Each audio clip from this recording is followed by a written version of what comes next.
Hey everybody, Pete A. Turner, executive producer and host of your Break It Down show. I wanted to introduce today's featured guest, Michael Reagan, but before I do that, I thought I would just give you some updates. Many of you know this, but for those of you who are new to the show or haven't heard this yet, we are now releasing shows live on video and then taking them and re-releasing them on the podcast format. So you're listening to the podcast form of the show. If you ever want to see the video version, you can always go to my YouTube channel, which is really pretty simple, youtube.com/c/Pete A. Turner.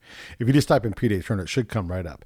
Either way, so if you're into the live part of it, you can watch it. And we also do lives on Facebook, Twitter, and YouTube. So there's a lot of new ways to get to the show. Same content. We just throw the bells and whistles on the podcast version, and you get to hear my lovely voice as I introduce people.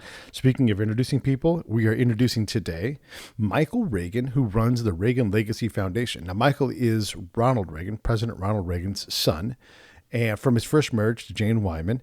And Michael now fronts the organization that his sister started and fronted. They are a charitable organization, and they work on a variety of projects. Among those projects are the Checkpoint Charlie Museum in Germany, the Normandy Museum, which is part of the Airborne Museum, just basically taking the Normandy story and getting funding to help support and keep it open. And of course, they obviously support the USS Ronald Reagan aircraft carrier crew with scholarships to support the service member sailors that are on that ship. The thing we're talking about today is the Walkway to Victory, which is part of the Normandy Memorial Museum. And so there's the Airborne Museum, and there's a walkway leading up to it. And what they want to do is lay down bricks that capture the names of the different World War II veterans who were part of that conflict. And so anybody can buy a brick, $250, $500, depending on which size brick that you want to get. And that's ultimately why we're talking to Michael, is because they're trying to promote this. Now, Michael's got a lifetime of incredible stories and a lot of service. He's raised millions of dollars for the Olympics, for America. He's a really neat guy and has been speaking on the circuit for decades. And so you're going to love his time on the show. I mean, before we started, he's like, see that picture of the wall? That's me and Muhammad Ali. And next thing you know, Muhammad Ali's writing about Michael Reagan in his book. What I love about the show is we get to bring people like this to all of you, folks that just aren't speaking in a lot of other places, and we're just fortunate enough to be positioned to be able to get people like Michael. So fantastic episode with Michael. I hope you guys love it. One thing real quick here, if you want to support the show, share it. Buy the shirts, tell a friend, share the show. Have I said share the show? This is how we stand out from the other 700,000 podcasts that are out there. And one last thing, and you know what I'm going to say next. We also are into charity here. We love Save the Brave, savethebrave.org. During these tough times with COVID, folks are struggling, and seriously, daily, I get notices of someone in my peer group having committed suicide. And we'd love to make that stop. So if you can, and if you're into that kind of a charity, and God bless if you aren't, it's totally fine. But we would love that help. Save the Brave, savethebrave.org. Here it comes, Michael Reagan. Lions Rock Productions. This is Jay Moore. This is Greg Proops. This is Jordan Harbinger. This is Dexter from The Offspring. This is Nathan This East. is Sebastian Younger. This is Rick Morana. This is Stuart Copeland. This is Mick Gillette. This is Andy Summers. Hey, this is Skunk Baxter. This is Gabby Reese. This is Rob Bell. Hey, this is John Leon Guerrero. Hey, and this is Pete A. Turner. This is Michael Reagan, and you're listening to the Break It Down Show. Holy cow, man. This is super cool. Well, first off, you're standing in front of a picture of you and the champ Muhammad Ali. We were just talking about that off. There you go, huh? That is pretty cool. And then you told me about championship boat racing on Lake Havasu. I would love to find out about that. You have lived a fascinating life, man. Well, you know what happens when your parents are so famous? I mean, my mother was Jane Wyman. Right. Academy Award-winning actress, nominated 3 times, Golden Globe winner 4 times. You know, she has 2 stars in the Hollywood Walk of Fame. She has her handprints and footprints of Grauman's Chinese. And I told you, I said, only 2 people in the world were ever born and or raised in a family, because I was adopted, you know, in a family where the mother would go on to become an Academy Award-winning actress, and the father would go on to become president of the United States. Right. Nobody else lived that life except for myself and my sister Maureen, who passed away, you know, at 60 years old in 2001. So it doesn't really matter what you do. You are so overshadowed by their personalities and their person that, so when you say, hey, I've won 5 world championships, I've set records on 5 lakes. I've done whatever. They go, really? You go, yeah, I've really actually done that. And they look at you with their eyes crossed because they've never heard about it. They don't know about it. We were the single largest fundraiser of the United States Olympic team back in the 1980s. I raced a boat from New Orleans to St. Louis on the Mississippi River. Wow. Did it in a little under 25 hours. And we raised, I think $500,000 in that day for the United States Olympic team. And then we went out, we set a record for cystic fibrosis between Ketchikan, Alaska and Seattle, largest fundraiser they ever had, $250,000. We raced on the Great Lakes from Chicago to Detroit, raised money for the United States Olympic team. We did for juvenile diabetes on another Great Lake. Then from Miami to New York, we didn't make it to New York. We broke down, but we still raised $50,000 for the Statue of Liberty Restoration Fund. So again, you're doing these things, and at the same time, I'm married, got 2 kids, I'm happy, 45 years of marriage. Yeah. They go like, yeah, but what do you do? What do you do? Yeah. Yeah. Well, and let me ask a couple more questions too. Is this interesting? One, I feel like we had Lorenzo Lamas on the show, and there's some kind of connection there too, right? Like you guys are somehow tied to Lorenzo in your family? Well, Lorenzo is interesting because Lorenzo played my mother's grandson That's what it on is. Falcon Crest. Right. And so I would see him, but I actually did 4 or 5 Falcon Crests for my mother. I came home from work one day, I was selling boats, and I was at home, and the phone rang, and you picked it up and you shouldn't have. And I pick it up, and my mother says to me, "What are you doing?" I said, "Well, I stopped off for lunch."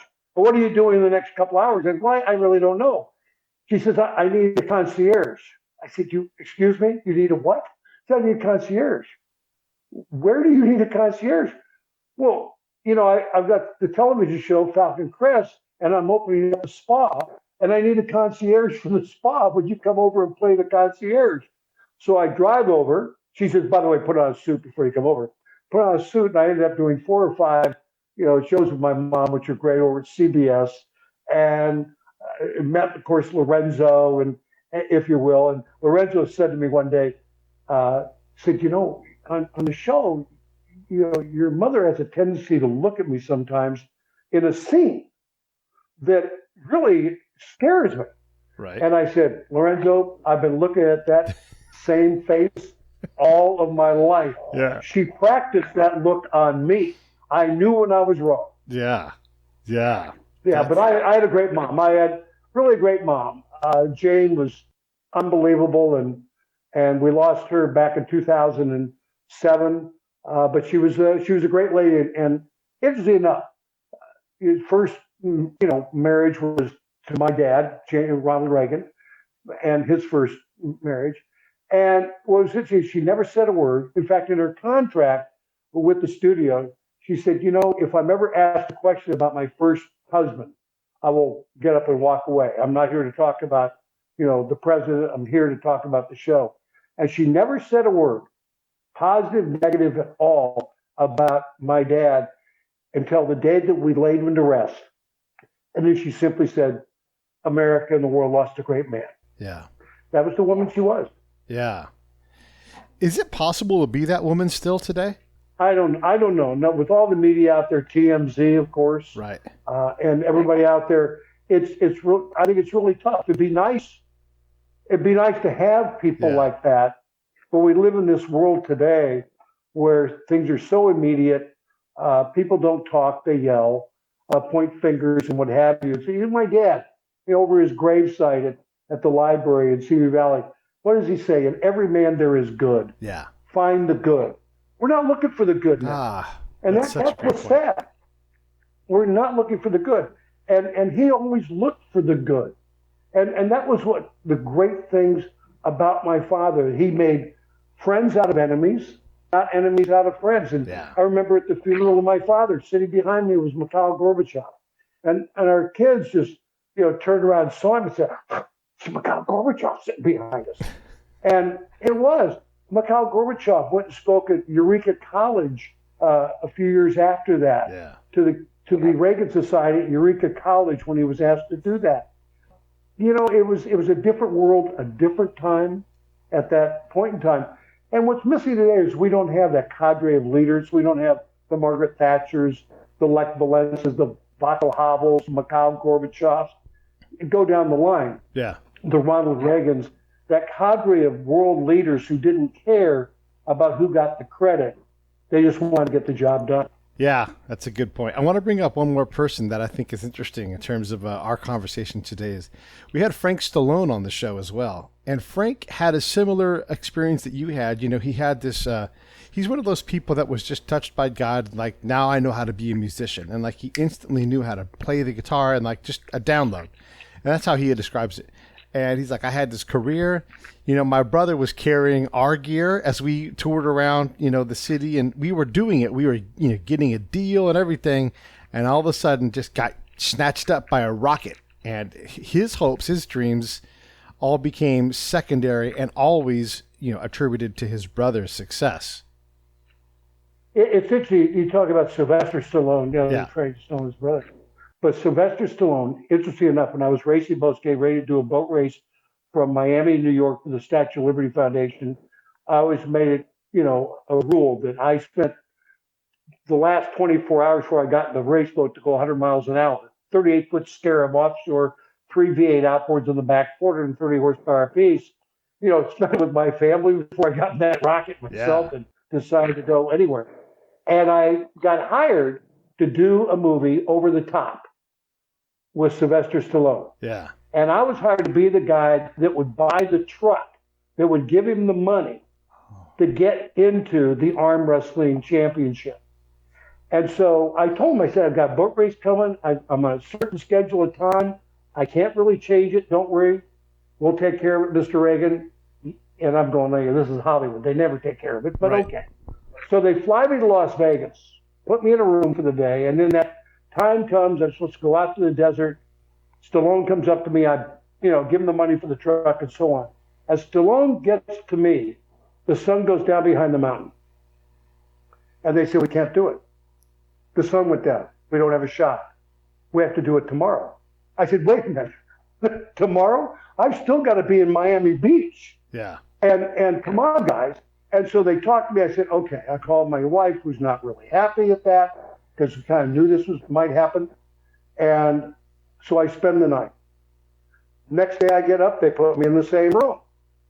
I'm there about the same time in the afternoon. They come and get me, put me out in the desert. Sure enough, sun goes down. Oh, But Stallone isn't there yet. They said, we have to do it tomorrow. I said, there's no tomorrow for me. I'm going home, take me to the airport. I'm leaving, find somebody else. They said, nobody's ever walked off a Sylvester Stallone movie. yes. And you'll be the first. I said, well, then I'm the first. Well, you tell Mr. Stallone. So they drive me over to where he is, ending filming a shot, and he's coming out from that. There's crowds around because it's Sylvester Stallone, right?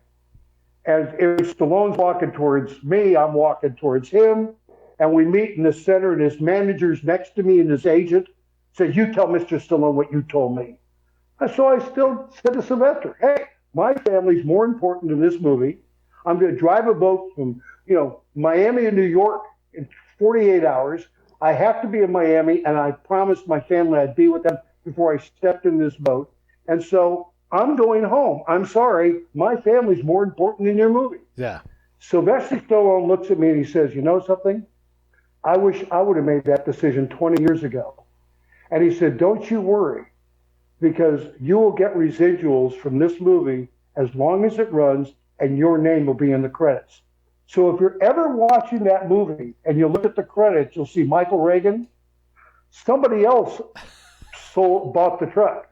I was on my way to Miami Beach, but I still get residuals, the penny I get, from that movie, because Sylvester Stallone said, thank you. I wish I would have made the same decision. What a great story, man. I love that. You're talking about Over the Top and you know, it's, wow, man, that is incredible. And thanks for telling that. It's just, I'm tickled by these great encounters, but you're right. You've been in this, a friend of mine is Roger Clinton. We might even do a podcast together. Matter of fact, I owe him a phone call today. And he's another guy. He's like, you know, I didn't sign on to be in this life, you know, but I'm in it, you know? It is what it is. You have to even say, okay. Yeah. Or what do? Just walk around angry all of your life? Yeah. Yeah. And my kids even go through it. Cameron and Ashley, they still go through it. It's like, why do they need a job? Their grandparents are Ronald Reagan and Jane Wyman. Well, maybe because we were all raised to work for a living. When my dad became governor of the state of California, I was on a trucking dock in L.A. loading oil well freight from 5 at night till 1:30 in the morning. And the people in the dock used to sit there and say, your parents really don't love you. I said, well, no, they do. Well, my dad was going to be governor of the state of California. I wouldn't be working on no trucking dock. Yeah. But again, that's how we were raised. When I was in college, I got a job washing cars at a car wash. When people would question, or my daughter, who's a teacher, teaches kindergarten. Not easy right now, and what have you. Why do you need a job? And it's because we were all raised. I tell people, I said, my parents were born with a birth defect. It was called a work ethic, and they kind of passed that on down to the family. Right. You want anything, you got to work for it. So there you go. When I ask you, what was the hardest day working of your life? What do you say to that? Driving 272 miles a day, every day for almost a year from Los Angeles to San Diego to kick off a national radio talk show. I did it every day, and my first paycheck from that national show was a Green Bay Packers baseball cap, which I still have because they had no money, and they had done a video, a television show, whatever, where they were selling baseball caps. They still had one left over, and that replaced the paycheck I would have gotten. And I called my mother on the phone, driving down to San Diego. And I said, Mom, we got your 2 grandchildren, my wife, what have you. Things are a little tight because I'm not getting paid. I'm trying to kick the show off. I'm driving 272 miles a day. Can you help me out? She said, yes. I said, thank God. What can you do? She said, I can tell you this. Shut up and keep driving. Wow. And she hung up on me. She hung up on me. I went like, whoa, what do you mean? And I said, I called her back. I said, did you hang up on me? She said, yes. I said, why'd you hang up on me? She said, so somebody die and say you didn't have to pay your dues like everybody else? Yeah. Everybody has to pay their dues. If I give you what you need or what you want and you become a success, who gets the credit? Yeah. You are the ones to take the credit. So what I'm telling you is, my advice is, shut up and keep driving. And she hung up again. And that radio show, I got replaced by Rush Limbaugh in San Diego. Of course. I was one of those guys like, on Friday I had a job, Monday I was told you don't have a job. Yeah, that's radio for you. So my father, do unto others before they do it to you again. So that's why I started an actual show. But that show that I shut up and kept on driving lasted 19 years until I walked off the air myself in 2009. Yeah. So what do you do then? What do you call your job on a day-to-day basis now? Well, now I used to go out and speak all the time. It was Reagan country, now it's Trump country. Yeah. So I'm not a Trump, I'm a Reagan type thing. So I would, from 2009 to about 2015, I was out 40 times a year speaking all kinds of different groups. And I was writing. I've written like 8 books. Right. A couple of them bestsellers. And so I've done that, spoken on those issues with those books, things I went through and had to deal with as a child and what have you. I do columns. I write a couple of columns every week. One goes to the national newspapers and the other one goes to Newsmax. So I'm a contributor to Newsmax Television. I'm on there a couple of times a week, plus I write a column or 2 for them each and every week. And that keeps me pretty busy. Along with that, my wife and I have a foundation that we started early 2000s when they christened my father's ship, the USS Ronald Reagan, the most awesome aircraft carrier on the planet, which is now stationed in Tokyo, Japan, keeping an eye on North Korea, if you will. And we put together a program to help the sailors on board the USS Ronald Reagan by providing scholarships to those sailors who live on the ship and are on the ship, $1,000 each sailor who puts in for the scholarship. But we also do something different. We also give $2,000 to a family member who is left home while their loved one is on that ship, saving the world. If they're trying to better their education, to better themselves, they can put in for a scholarship also. And we send them $2,000. We just sent some checks off here a couple of weeks ago to the Reagan. Well, that's huge work, and I'm glad you brought up the work. And this is through the Reagan Legacy Foundation that you do this. Is that correct? Through the Reagan Legacy Foundation, we started that early 2000s, if you will, doing those things with the USS Ronald Reagan, which we still do today. And last year it's been a little hard catching up with the Reagan because she's been really busy over in that area of the world because of all the things going on. But we caught up with her and able to get the checks out. And then a few years ago, I was invited to go to Normandy, France, to raise the flag at the American Cemetery at Normandy. I was playing golf with a 28-year-old kid. Lives over by where I live. Actually managed a restaurant over by where I live. And we're playing golf. Never met him before, but we're on the golf course. And you're talking about, what do you do, back and forth. And I said to him, I said, I'm leaving tomorrow for Paris, France. Oh, why are you going there? I said, well, I'm going out to Normandy on Saturday, and I'm raising the American flag at Normandy on Sunday morning. And this 28-year-old kid looks at me and says, why is there an American cemetery at Normandy? Oh, are you kidding me? And I looked at it, I said, that's exactly what I said.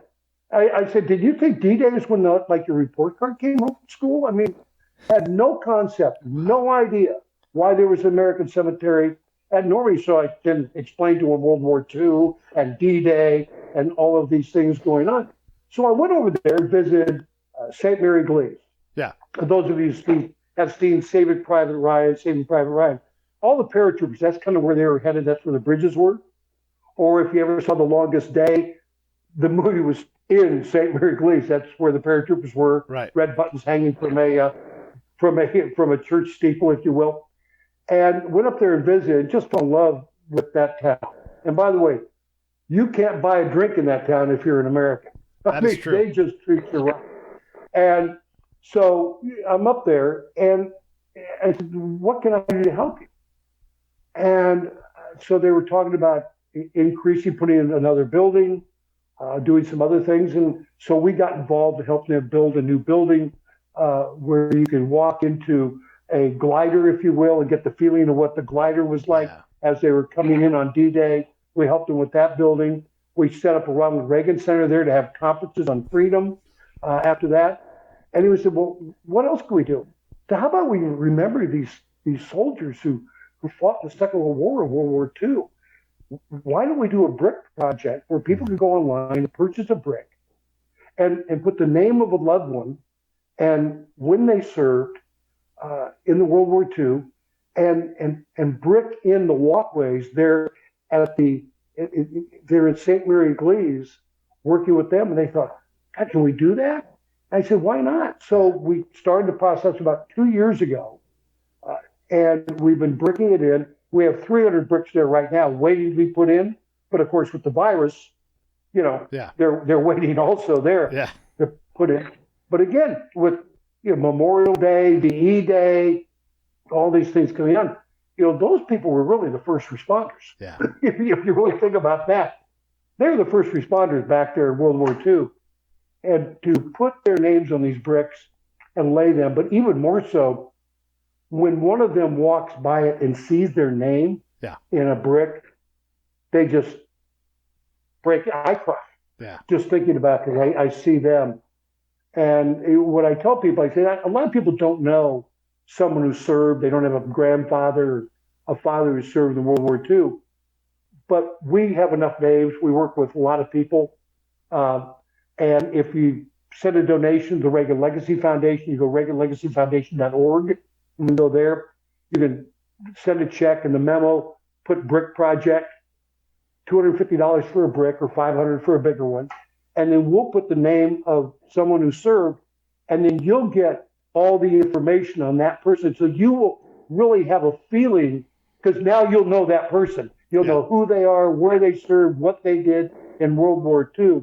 And you'll be the keeper, if you will, of the copy of that brick. So we started that about 2 years ago.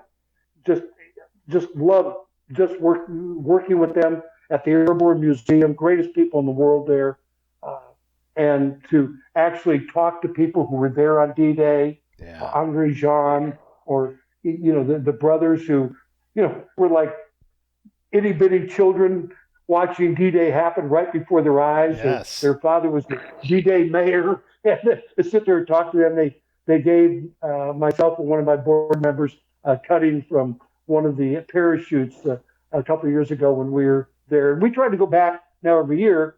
We wanted to go back this year, of course, but this year is not going to work. Right. But it is the 76th anniversary. But again, we go there every year now and just love going there, visiting with the people, and just hearing the history of that area of the world and what they did. And when you see it, I mean, you hear the story, but when you actually go to Point to Hawk and go, you got to be kidding me. Yeah. You got to be kidding me. It's this part of history is well, they're dying off. And actually, you'll appreciate this. On Friday, 2 days from now, Henry Langrehr is a paratrooper from World War II. He wrote what's about to be a best-selling book. The book just came out. He wrote it with a guy named Jim DeFelice, who's written a bunch of other books with World War II guys. His last book was about a medic who was in the first wave, ramp falls, instantly gets shot, and that medic spent the rest of his time in the war helping people. You know those Higgins boats? When the door came down and pinned him under, he's like, well, I'm going to die. And then for some reason, the Higgins boat lifts up, backs up. He gets out somehow, broke his back. This is an impossible story. So anyhow, now he's written another book with this guy, Henry. And he was a paratrooper who fell into Saint Mere Eglise. And in the book, he's like, there's my buddy Ricky hanging from the steeple. Like, he talks about his life as he goes through these moments that we all see in the movies. He was there, It's just like, oh yeah. It's incredible when he talks about, I knew that guy, we had drinks and he was there and he was, all these incredible things. It's just remarkable that we still have enough of these guys with us. We had a guy named Chet Rohn who went to basically, he was D-Day plus 6 months. And so it's like December. Yeah. He goes across the channel in his half track and they're like, head to the Battle of the Bulge, like just straight into it. And we got to send him back to the Battle of the Bulge for the 75th this winter. And it's just remarkable to hear these guys' stories. And I can't get enough of telling, like, especially when they're able to put them on. We had one of the guys who survived the USS Indianapolis has been on the show. He was from the town that I grew up in. He was like cop badge number 1. And just have these incredible stories. He talks about, there I am on the ship. It's hot down below, so we're sleeping on the deck. And then the torpedo hits. I look and I see my shoes fall off of the boat, like just crystal clear memories. And it's just they truly are the greatest generation to go through what they did. Oh. To take look at how much we're struggling with, and I'm not trying to undermine the virus, but look how much we struggle with the virus and a president that's problematic, and we think it's the toughest of days. Like, no, we've had way bigger problems in our nation and in the world. Oh, we have, and somehow we've always found a way to solve them. What did my dad say? Because we're Americans, and we figure it out. Yeah. The paratroopers who all landed in the places they weren't supposed to land on D-Day, figured it out and were able to really, pull it all together to do exactly, what they did, whether it's the, 501 or whoever it might have been, just to sit there and watch it. A lot of people don't realize also my father was the first president to actually go to Normandy on D-Day. I didn't know that. He was on the 40th anniversary of D-Day. He went there and gave that famous Point to Hawk speech. Yeah. He actually gave 3 speeches that day, but everybody remembers the Point to Hawk speech. But he was the first president to actually go on D-Day. And those kids, the 17 and 18-year-olds who are now in their 90s, have never forgotten that. Yeah. Never forgotten that. I mean, I can't walk through a room of those guys and get to the other side because they all remember that. And it was just a great moment. Of course, since then, every president's been there on D-Day, whether it's course, this president hasn't been there yet, I don't think, on D-Day. But yes, he was. Yes, he was. there on Actually, D-Day. he read a blurb But about Clinton- the medic who I was just telling you about. Clinton was there, and Obama was there. Everybody who's followed my dad has gone there on D-Day. So I'm really glad, and they're really glad my dad started that process to say this is an important place. This really is. It's so important. I remember because we also sponsor some of these guys to go back for those anniversaries, which are now every 5 years instead of 10 years, Right. because they're dying off so quickly. Yeah. And one of the guys we sponsored her on the 70th anniversary of D-Day when we were there. So funny, went out to Omaha Beach, and he came out of a plane, parachute out of a plane tandem. And when he landed, a media guy ran up to him and said, "How was that?" He said, "Whew, better than last time. They were shooting at me." These guys, they're great, and they they're so humble. Yeah. So humble of what they accomplished. It's remarkable. This guy, Henry, who we're going to have on the show, he ultimately becomes a POW and escapes and survives, clearly, the escape.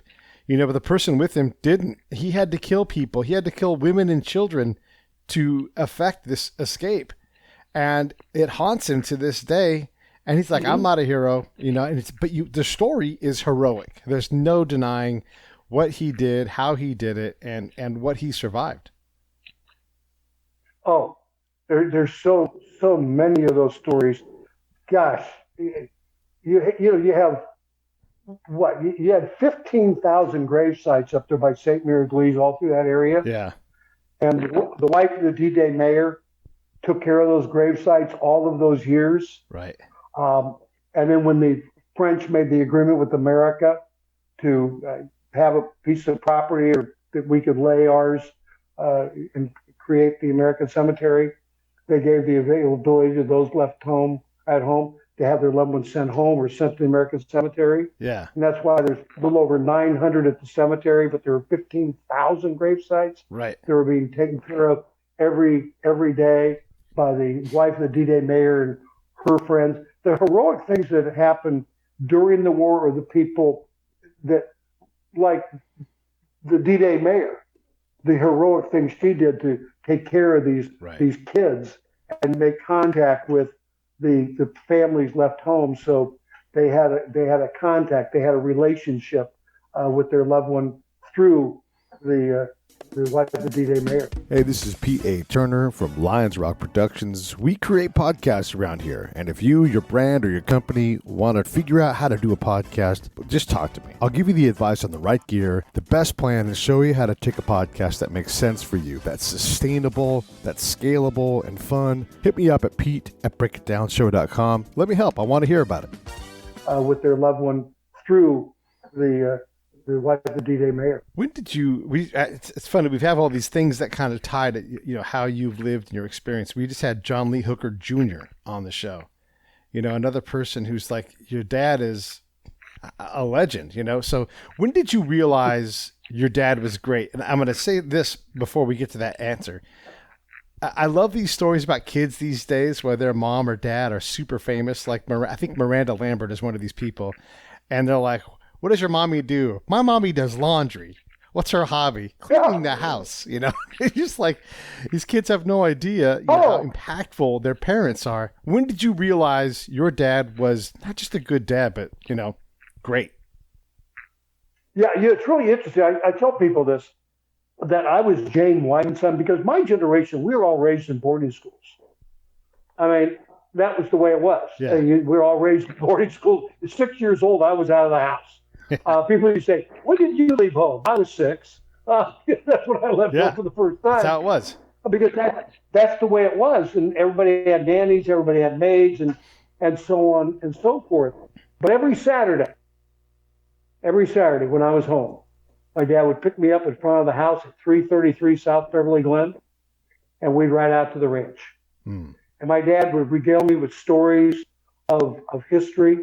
He would tell me, he would sing every song of every military organization known to mankind, up and away, all of these things.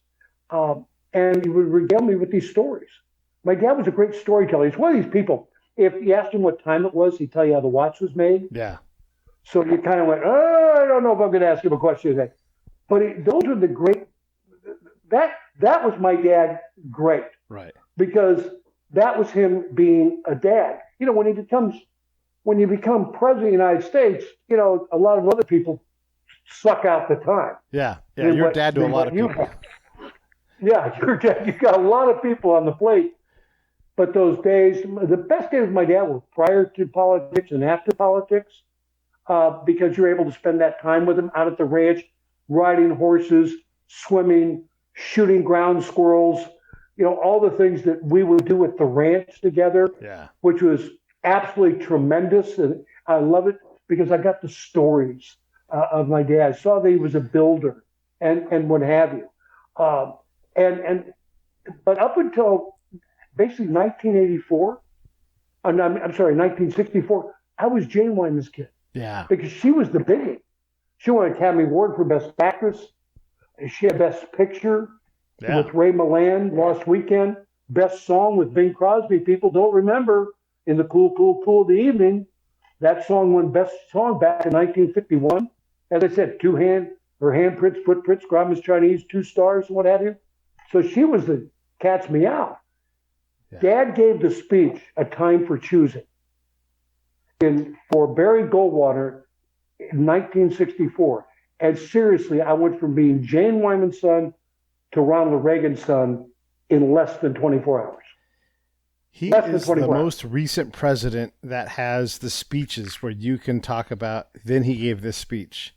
Then just because he was so incredible at that part of the job. You know, we've not had someone as eloquent as him and as talented at delivering it as him since. I mean, there are any number, look, slipping the Shirley Bonds. We can do this all day where these incredible things come out, and you could pull any speech out of the woodwork and listen to it, and you will laugh at the right time, and you will cry at the right time. Yeah. And you can take the time for choosing, and prior to the virus, because nobody ever had that before, really. But you take the time for choosing, just change the numbers, and that speech plays today. Right. That speech plays today, like it was yesterday afternoon.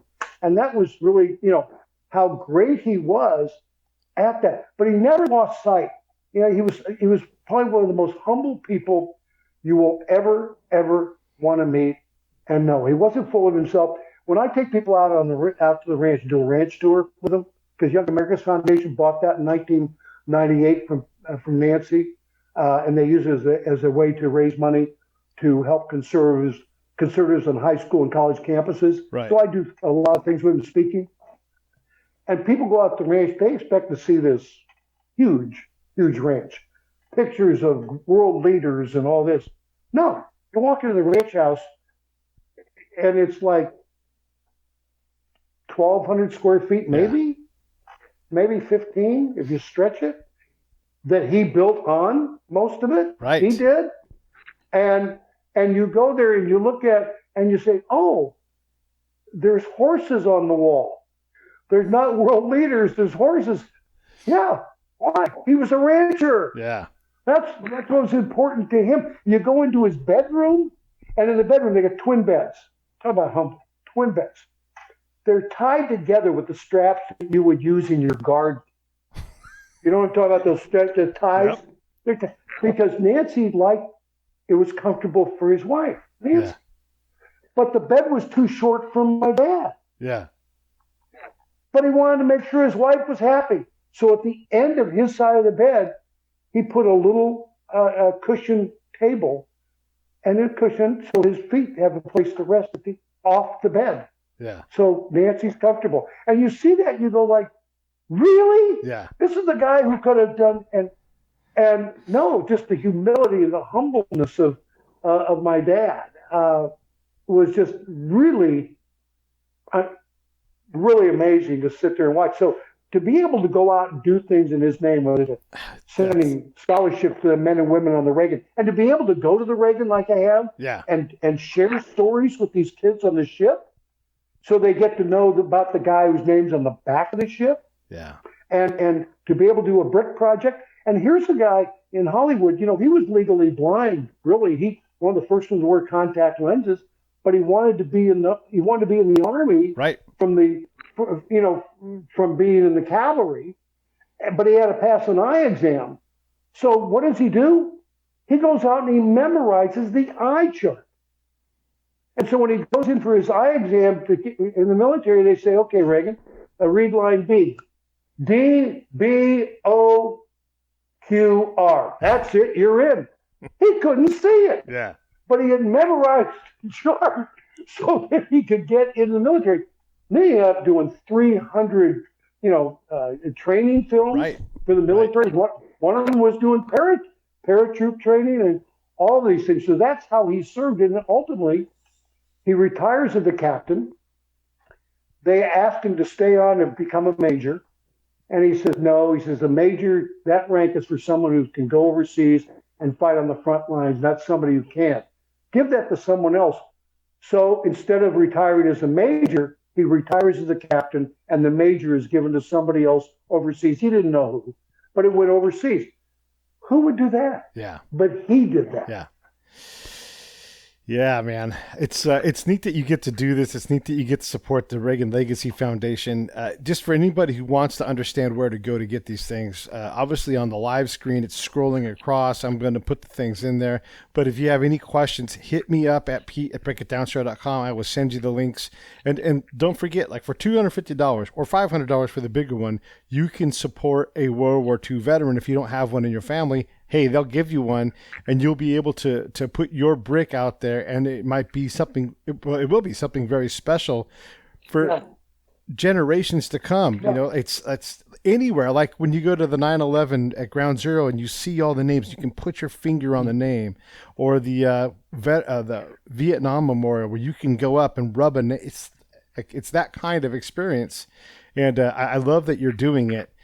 I wanted to ask you, just because you've got such a richness in your experience of life, and you've seen your pop and everything, when he talked about the shining city on the hill, and just saying those words made me choke up a little bit, because I do believe that this is, I know this is a great nation. I've served, and I've been around the world. I've talked to thousands of people who live in conflict zones, because that was my job, right?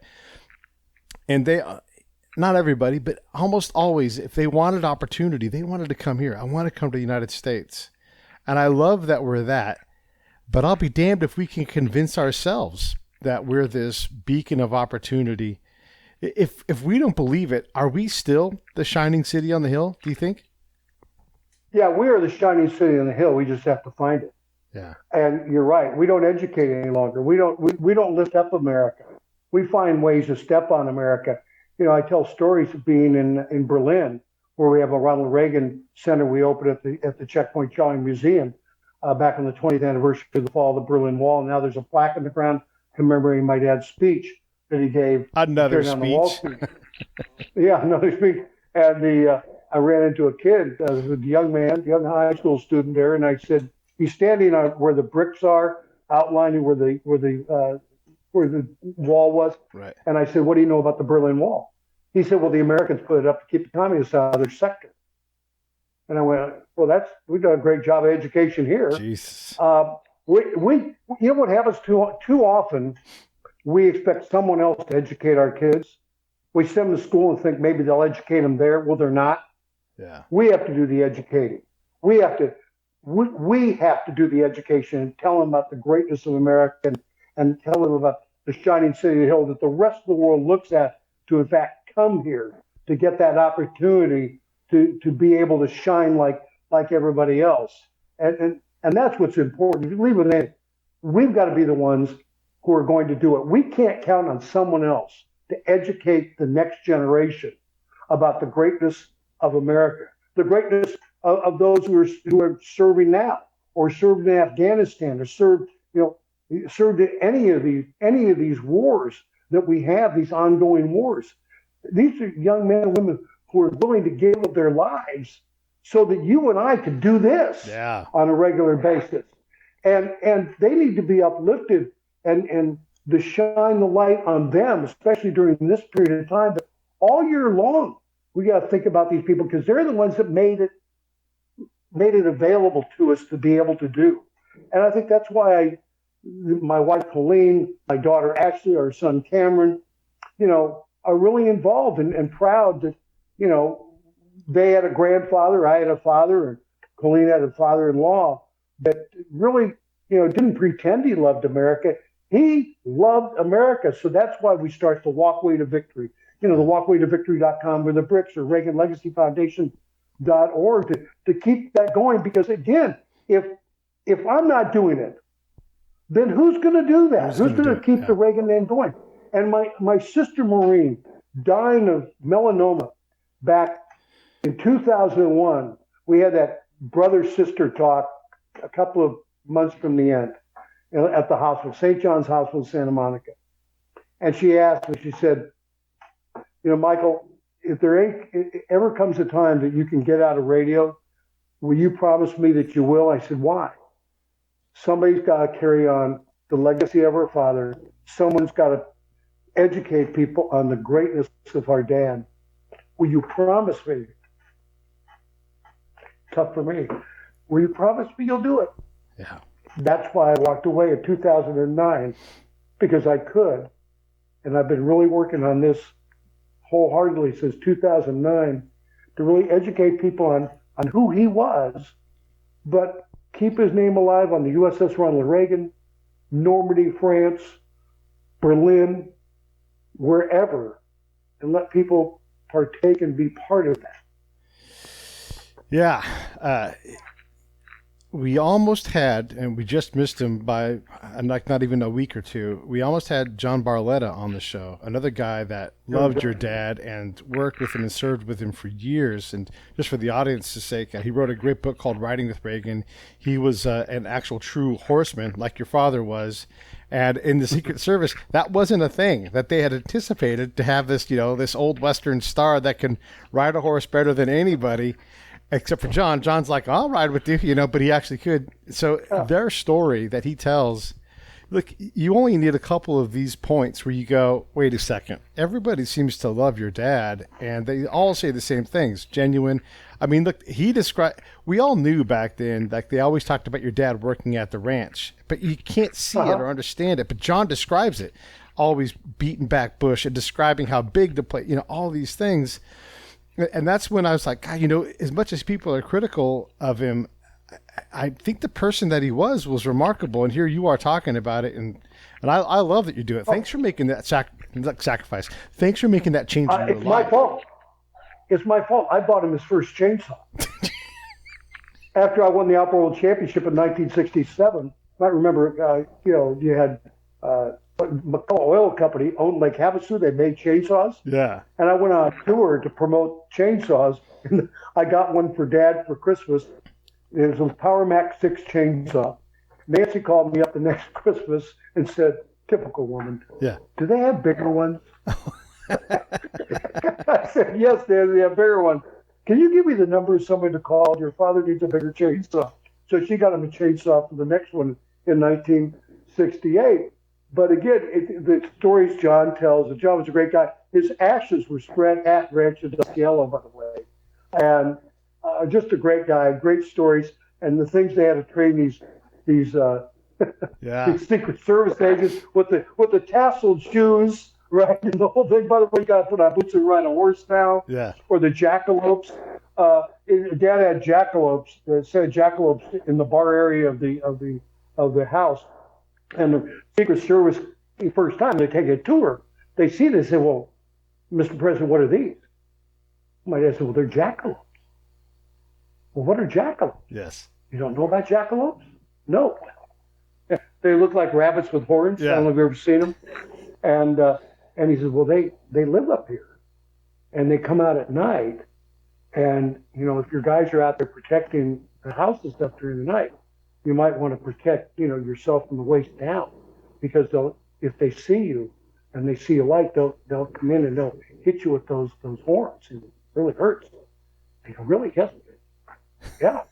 And so if you went out and checked my dad's ranch that night, Dad goes out and the Secret Service agents have got cardboard wrapped around their both legs from the waist all the way down to the ankles to protect themselves from being run over by jackalopes in the middle of the night at Rancho del Cielo. So Dad was a great, he was a great storyteller and a great sense of humor, and he just got the Secret Service, nailed him on that one. Yeah.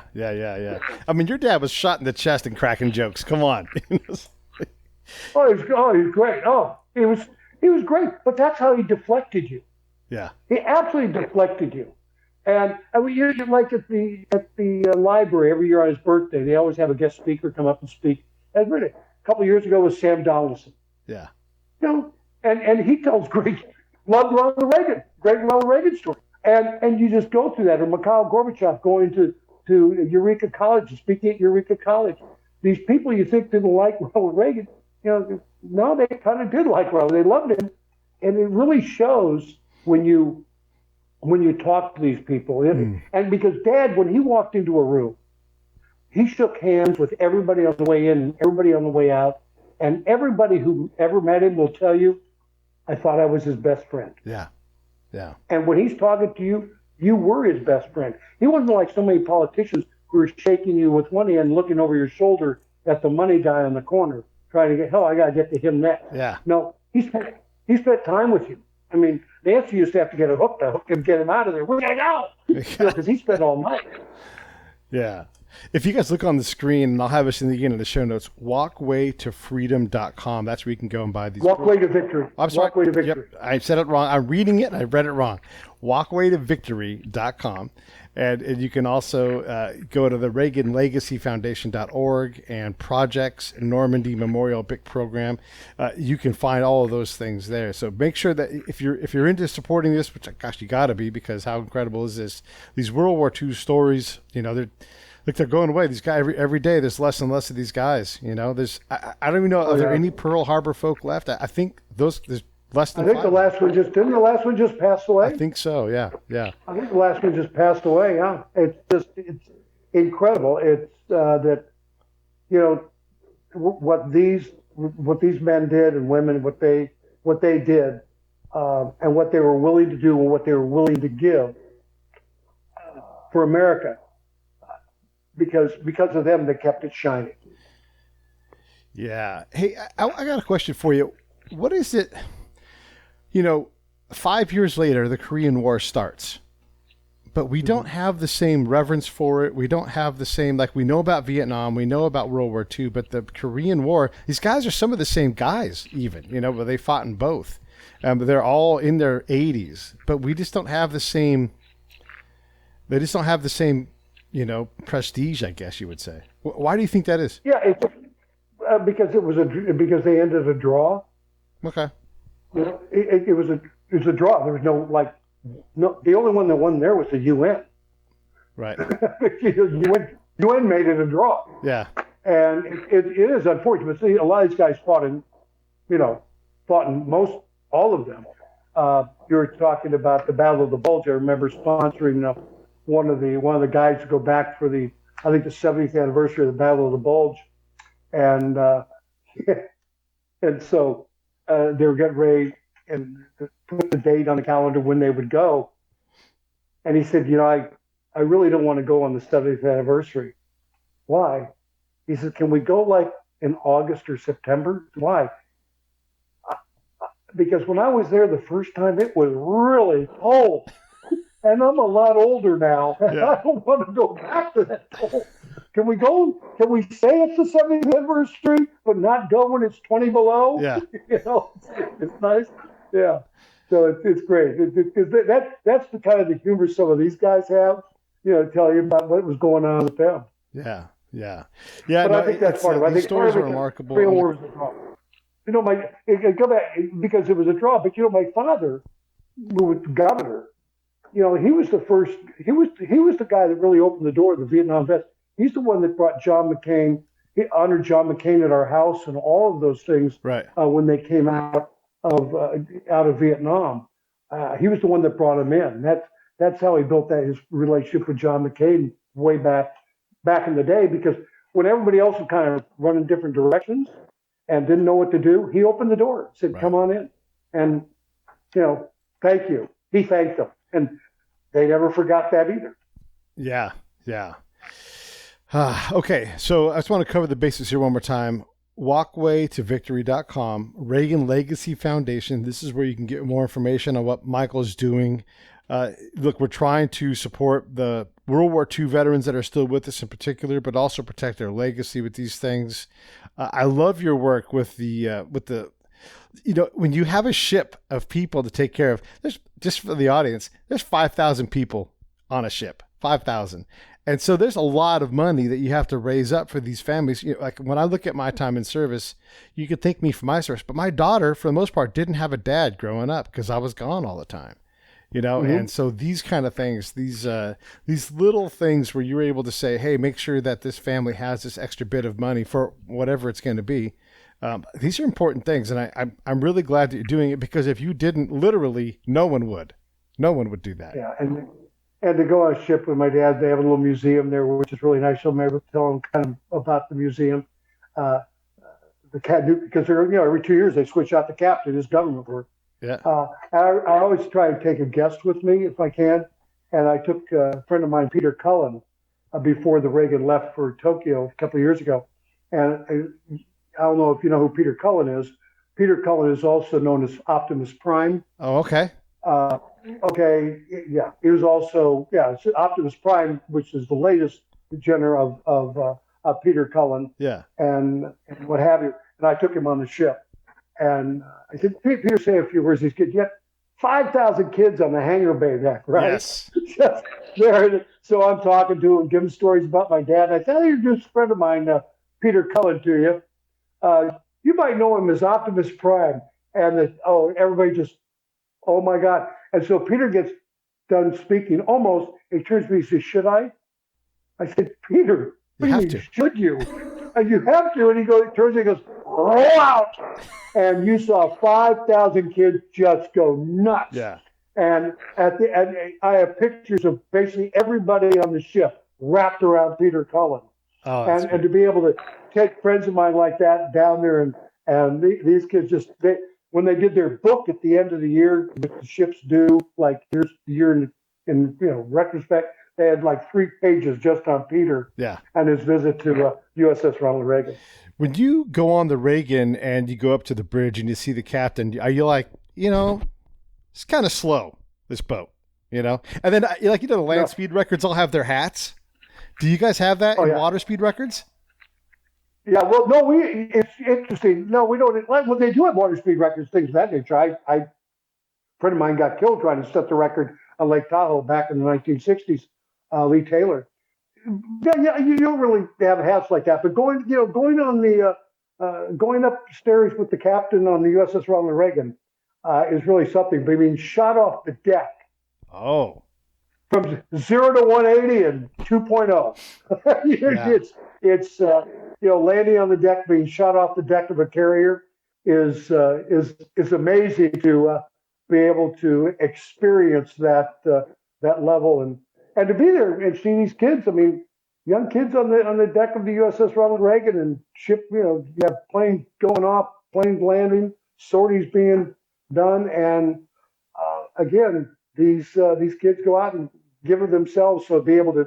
Oh, and that's another thing with the penny profits from the brick project that comes in, after putting them in the ground and shipping them and all that kind of stuff. Any profits is put into the scholarship program.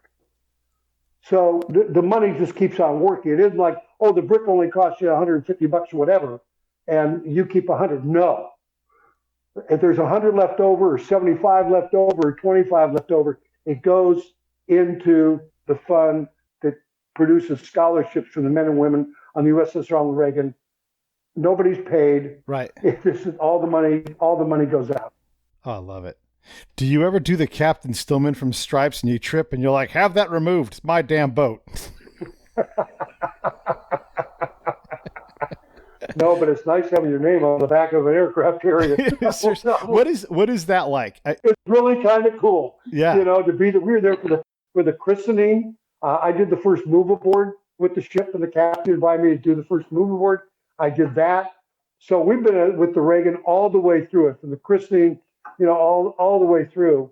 And it's, I mean, it really is, it really kind of cool. So, yeah, I got names on the back of an aircraft carrier, and to be able to do that. So it's, it's really neat. I think the last time I was on the ship, I went to Tokyo to be on the ship to pass out scholarships. I told them, I said, you used to be in San Diego, you were a train ride. Yeah. Now you're an awful long plane ride to get here. Yeah. But I was getting ready after I did all that, spent the day on the ship. I was leaving the ship, and a young female sailor ran, Mr. Reagan, Mr. Reagan, Mr. Reagan. I turned around, and she said, tears in her eyes. I'll probably get them too. She said, I want to thank you for the many times you visited our ship. She says, this is the 5th time I've been on the ship when you've come and visited. Wow. And I'm retiring and going back to Texas, and I'm leaving tomorrow off the ship. I'm so glad I got to see you. But thank you from all of us for the time you give us on the USS Ronald Reagan. And I miss the ship not being in San Diego, where I could go down there on a regular basis and see them. Yeah. Now she's over in Tokyo, Japan, but she's there for a reason. She was sent there by Obama because of North Korea. She heads up the 7th Fleet, and she's doing important work. When a carrier group shows up, the U.S. is not playing around. It changes the attitudes of all of the countries and reduces the necessity for war, because there's a lot of energy when those things come up. And it's like your dad's still doing his job, It's incredible. Oh, yeah. I remember the captain. I was talking to the captain when they were getting ready to leave San Diego and go to Tokyo, and tell me you're going to keep an eye on North Korea. And he said, we really have enough on this ship to make North Korea kind of disappear. Yeah. We don't need anybody else, but we've got a good group with us and what have you. Oh, it is those aircraft carriers are important to me. Thank God that we're getting the other one up and running now and going back out. They had the COVID virus on it. Yeah. And was it the Lincoln? Roosevelt. No, I forget. Roosevelt out there. It's just, they do important work out there. And when they show up, peace can break out. Yeah. Seriously. Yeah. Well, and that's the Teddy Roosevelt motto, right? So, hey, one other real quick question about that. You must go through so many emotions as you get ready to go to or leave the ship. From everything, from just all of it, memories. What is that like as you either get there or leave? Like, what are some of those things that you're hit with? Because it's got to be special for you. I love getting on the ship and doing the meet and greet I do with. My dad taught me the same thing. I do the same thing. Everybody I see, I shake hands with and what have you. And I love saying to the kid, I look forward to saying, are you brown? Are you blue? Are you purple? Are you white? Yeah. Are you yellow? What's your color? Yeah. So I know where they are and what they do on the ship and what have you. I love doing that. And they tell me, and meeting the young ones and just the excitement, meet the newbie, because you get a lot of newbies. Yeah, right. And you know what I'm talking about. Every and day. You get the newbies on, you see this, seriously, you see this frail young man or young woman who maybe is brown. And you're looking at them, you're going, really? And you know what they're going to be doing. And you go back a year later, and they're WWII. Yeah. They just take you apart. You say, what happened to that frail little boy, young man or young woman that I met a year ago or 2 years ago? Now look at you. Yeah. And it's so to be able to see them, but see them twice, or that one sailor 5 times, to be able to do that, meet the new captain and what have you, and see the Red Room, because they've got the Red Room, which is based on Nancy and what have you, like the Red Room at the White House. So to be able to see that, and then when you leave, you kind of miss it and say, gosh, I wish I could spend more time, on her and doing overnight again, because the overnights are really kind of cool on the ship. My son went out a couple of years ago and did flew to Hawaii with his his uncle. And when the ship was coming back, as they always do, they stopped in Honolulu, and he caught the ship in Honolulu, did the 6 days back to San Diego, which was really great. So you got to see 6 days of, air shows, the USS Ronald Reagan, which is kind of one of those things the aircraft carriers do when they return home.